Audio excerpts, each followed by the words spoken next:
Allahu Akbar, Allahu Akbar.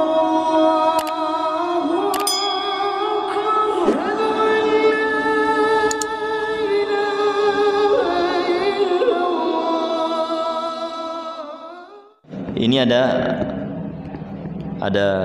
hadiah 1, 2, 3, 4 gitu. 5. Ini 2. Insyaallah. Siapa yang mau jawab, Pak? Siapa yang mau bertanya lah? Dapat hadiah nggak nanti ini? Dapat ya? Dapat nggak? Ya silakan, Pak.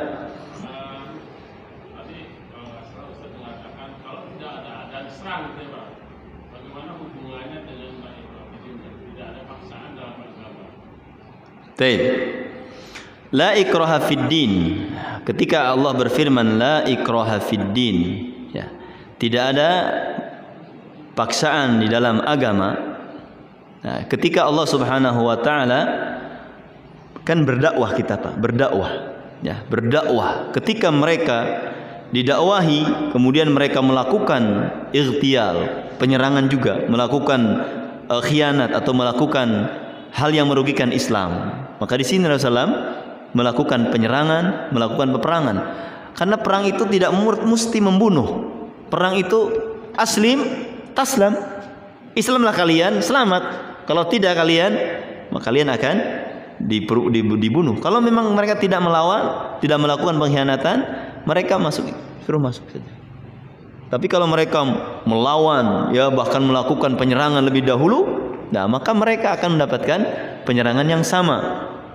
Dan tentunya ya ada perintah Allah Subhanahu wa taala yang menyuruh nabinya untuk melakukan dakwah.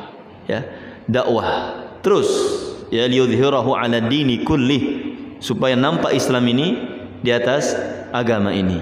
Nah, maka ketika Allah Subhanahu wa taala memerintahkan kepada nabinya untuk menyampaikan ilmu, ya mendakwahkan ilmu ini, ya, maka seluruh manusia harus diselamatkan. Ya, karena misi daripada dakwah ini adalah menyelamatkan manusia dari kegelapan. Kalau ada orang yang melakukan pengkhianatan atau melakukan permusuhan kepada Islam, maka di sinilah Allah mengizinkan untuk memeranginya. Nah, jadi kenapa Nabi berdakwah? Karena sayang Nabi kepada umat. Nah, ketika umat ini tidak mau, dan bahkan mungkin ketika mereka diajak ke Islam, mereka malah menyiksanya, ya, seperti yang Nabi lakukan ke Taif, Nabi malah dilempari gitu ya. Bahkan Nabi ngajaknya baik-baik, yuk Islam. Tapi malah dilempari batu. Nah, maka udzina lil ladzina dzulimu, diizinkan bagi orang yang dizalimi untuk memerangi mereka orang-orang yang telah berbuat zalim. Nah, jadi ila ikraha fid din, ya, tidak bertentangan dengan apa yang Nabi lakukan, karena segala syariat itu hanya milik Allah. Ketika Allah memerintahkan, maka kita tunduk dan patuh dengan perintah tersebut. Nah, dapat hadiah? Ya, silakan. Silakan, Pak. Ambil hadiahnya, Pak. Silakan, Pak. Terakhir ya pertanyaannya, nanti yang saya jawaban.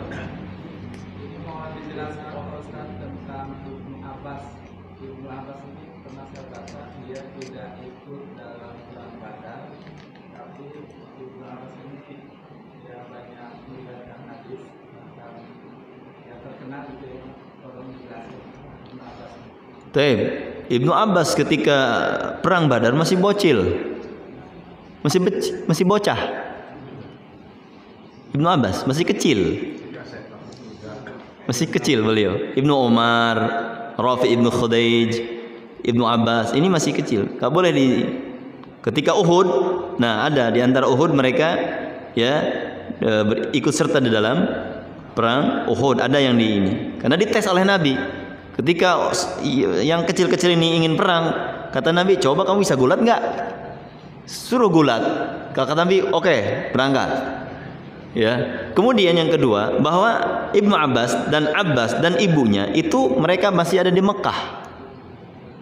Maka kata Ibnu Abbas ketika membaca ayat illal mustad'afina minar rijali wan nisa'i wal wildan, la yastati'una hilatan wa la yahtaduna sabila, kecuali orang-orang yang lemah dari kalangan laki-laki, itu bapakku, wa minar rijal wan nisa, ibuku, wal wildan, saya.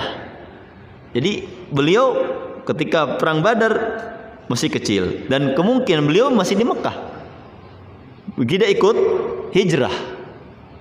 Ya, karena tadi ada alasan-alasan mungkin ya yang tidak diinikan oleh Ibnu Abbas. Yang jelas beliau ketika menafsirkan ayat ini, beliau ya menghitung bahwa Ibnu Abbas, bapaknya dan ibunya itu termasuk orang-orang yang ke dalam mustasna ini, yang dikecualikan, illal mustad'afina minar rijal. Ya, Ibnu Abbas tidak ikut perang karena di Badar ya tidak Badar, di Badar apalagi Badar ini pertama istilahnya, maka mereka masih kecil. Maka sahabat Ibnu Abbas termasuk sigharus sahabat junior, sigharus sahabat. Ya, mungkin diantaranya Abdullah bin Abbas, Abdullah bin Umar, ya, Rafi bin Khudaid dan yang lainnya ini masih sahabat sighar. Hasan bin Ali gitu kan, Husain bin Ali ini sighar. Nah, yang ikut itu yang tua-tua. Nah, yang tua-tua. Dan untuk ikut perang itu minimal para 18 tahun gitu ikut perang, atau yang sudah bisa bergulat. Nah, mau nanya lagi. Kasih Quran. Untuk ini kan alhamdulillah di Masjid Subhan kan ada penerapan azan awal di waktu subuh, Ustaz. Ya. Nah, itu untuk walafalan sholat itu khairun minan naum itu apa di azan yang pas waktunya, apa sedua-duanya pakai lafal, apa ada lafal as-sholatu khairun minan naum? Baik. Azan di waktu subuh sunnah memang ada dua. Ya. Azan di waktu subuh ada dua. Ikhtilaf ulama, berbeda pendapat ulama tentang kapan diucapkan as-sholatu khairun naum. Ada yang mengatakan bahwa as-sholatu khairun naum itu di adzan pertama, sholatu khairun naum, karena membangunkan orang-orang yang tidur. Dan di waktu subuh tidak ada as-sholatu khairun naum. Ada juga yang mengatakan ya, bahwa as-sholatu khairun naum diucapkan di adzan subuhnya, tidak di adzan pertama.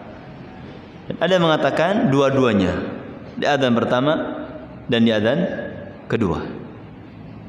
Jadi perkara ini perkara yang boleh, ya. Yang jelas adzan waktu subuh yang sahih berdasarkan riwayat dari Abu Mahdhurah dan yang lainnya, ketika beliau mengatakan allamani Rasulullah SAW adzan subuh. Rasulullah SAW mengajarkan kepadaku adzan subuh, secara khusus adzan subuh untuk mengatakan as-salatu khairum minan naum. Secara khusus adzan subuh untuk mengatakan as-salatu khairum minan naum. Jadi tidak dihilangkan as-salatu khairum naumnya, ya. Dan ini terangan yang sangat jelas dalam Al-Fiqhul Muyassar, ya, kitab Al-Fiqhul Muyassar dari riwayat kalau tidak salah Abu Mahdhurah, dan disahihkan hadisnya oleh Albani rahimahullah taala, bahwa yang sunnah adalah mengucapkan as-salatu khairum minan naum di adzan subuh juga. Ya, di adzan subuh. Jadi dua-duanya, Ustaz. Ya. Dua-duanya. Boleh dua-duanya. Ya. Yang jelas adzan subuh harus pakai. Dan ini kalau kita tidak pelajari lagi, ya, akan mengklaim bahwa sholat subuh, adzan subuh itu nggak boleh ada as-sholatu khairun minan naumnya. Bid'ah. Jangan terburu-buru menghukumi sebuah hukum bid'ah. Kita pelajari dulu. Saya termasuk orang yang berpendapat bid'ah dulu. Maka di kampung itu, di Malinting itu berantemnya itu aja itu. Setiap datang dari pondok, masalah ini taswib, apa hukumnya? Debat aja. Bukan saya yang debat, tapi teman-teman yang lebih senior. Sampai bertemu hadis ini di dalam kitab Al-Fiqhul Muyassar. Wallah, astaghfirullah wa atubu ilaik. Ya, memang ilmu itu luas. Hari ini kita berpendapat ini, mungkin besok kita berubah. Dan itu Imam Syafi'i. Ketika di Irak beliau berfatwa begini, ketika di Mesir berbeda. Ya, karena ilmu itu luas. Nah maka dulu kita nggak pakai, saya nggak pakai. Ya, tapi ketika baca hadis ini, ya, dan hadis ini sahih atau minul hasan dan dihasankan atau disahihkan oleh Al-Albani, ya, yang lebih sunnah adalah dipakai as-salatu khairum minan naum. Zala syak, hilang keraguan ini. Kalau ada yang teman-teman yang misalkan mau adzan kedua, adzan pertama, silahkan pakai as-salatu khairum naum. Ya. Juga silahkan tidak pakai as-salatu khairum naum. Karena tujuannya adalah hanya untuk, ya, kehati-hatian. Bentar lagi kita subuh. Makanya waktunya 1 jam. Seperti kita misalkan datang ke Jeddah pas waktu 3:30. Orang Indonesia yang pertama kali datang ke Jeddah langsung sholat subuh. Subuh ya, encan. Itu adzan pertama, karena subuhnya jam 5 kan. Ya, di Mekah kan. Datang ke Jeddah langsung adzan, as-salatu khairum minan naum. Langsung wudu, sholat. Ibu malain sholat ibu, Pak. As-salatu khairum minan naum, di orang subuh ya. Jadi kalau kita dengar, ya di sana juga 1 jam ya sebelum subuh itu diingatkan supaya manusia siap-siap untuk subuh, atau 1,5 jam. Jadi boleh kita menggunakan as-salatu khairum minan naum di adzan pertama, dan yang lebih tekankan adalah adzan subuhnya harus pakai as-salatu khairum minan naum. Dan itu sebagai hadis dari Abu Mahdzurah dan sahih. Nah, silakan ambil. Mana jawabannya, Bu? Siapa yang mau ditanya nih? Hah? Iya, silakan, Bu. Pak. Waduh. Tadi ceritanya Firaun sudah meninggal duluan. Iya. Tadi sudah di alam barzakh. Iya.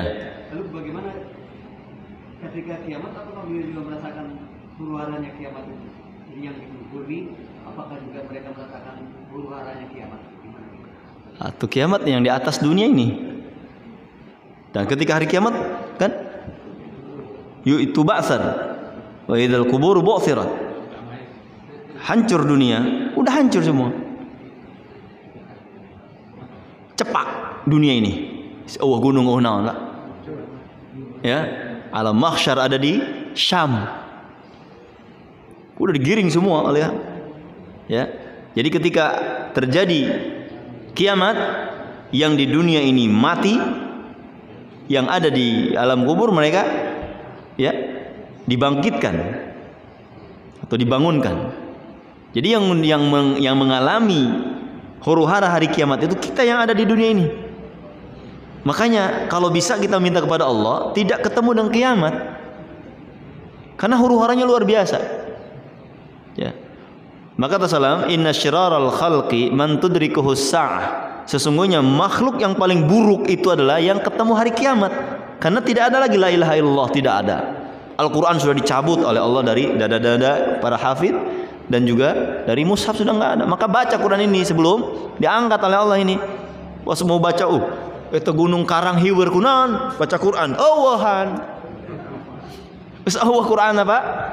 Makanya ayeuna dibaca, dihafal. Ya, karena sudah menjelang hari kiamat, sedekah tadi diterima. Sedekah. Butuh sedekah. Enggak. Itu udah menjelang hari kiamat, Pak. Sedekah enggak manfaat. Makanya mau sedekah mah ayeuna ya. Ya, sekarang ini mumpung masih belum hari kiamat. Dan karena hari kiamat itu jatuhnya pada hari Jumat. Berarti berapa hari lagi? Tapi Jumat kapan gitu. Yang jelas hari Jumat kiamat itu. Ya, siap-siapnya dari Jumat. Makanya disunahkan baca Al-Kahfi. Nah, jadi bukan Jumat berarti Jumat besok kiamat, bukan. Insya Allah hari Jumat itu terjadinya kiamat, tapi nggak tahu Jumatnya kapan. Makanya lawan hari Jumat siap-siap gitu. Siap-siap lawan Jumat mah bisinaon bae ya. Nah, jadi Fir'aun dia di alam barzakh disiksa oleh Allah, ya, dan tidak merasakan seperti yang kita rasakan. Kita nggak merasakan seperti yang ada di atas bumi ini. Jadi merasakan dahsyatnya hari kiamat ya yang ada di muka bumi karena mereka dimatikan. Baru setelah itu ya wa idzal quburu bu'thirat, Allah tebarkan. Nah, Allah tebarkan. Dan tentunya huru-hara hari kiamat juga ya bisa dirasakan oleh orang-orang yang sudah meninggal dunia dengan nanti ya ada kehidupan setelah kehidupannya di dunia ini. Ya Allah alam ya, mudah-mudahan ya kita tidak ikut tidak merasakan dahsyatnya hari kiamat. Yang jelas yang ada di kubur itu Allah akan angkat semua. Bu'thirat ma fil kubur. Ya. Tapi ininya nggak dikasih. Tapi sudah jam 6:36. Nah, mohon maaf atas keterlambatannya. Ya, artinya lambat dalam selesai. Dan mudah-mudahan kita diberikan ilmu yang bermanfaat dan kita diberikan kefahaman terhadap agama. Allahumma faqihna fid din. Allahumma inna nas'aluka ilman nafi'a wa rizqan thayyiban wa 'amalan mutaqabbala. Allahumma anfa'na bima 'allamtana wa 'allimna ma yanfa'una wa zidna ilman nafi'a. Allahumma subhanakallahumma bihamdika asyhadu an la ilaha illa anta astaghfiruka wa atubu ilaik. Assalamualaikum warahmatullahi wabarakatuh. قالوا سبحانك لا علم لنا إلا ما علمتنا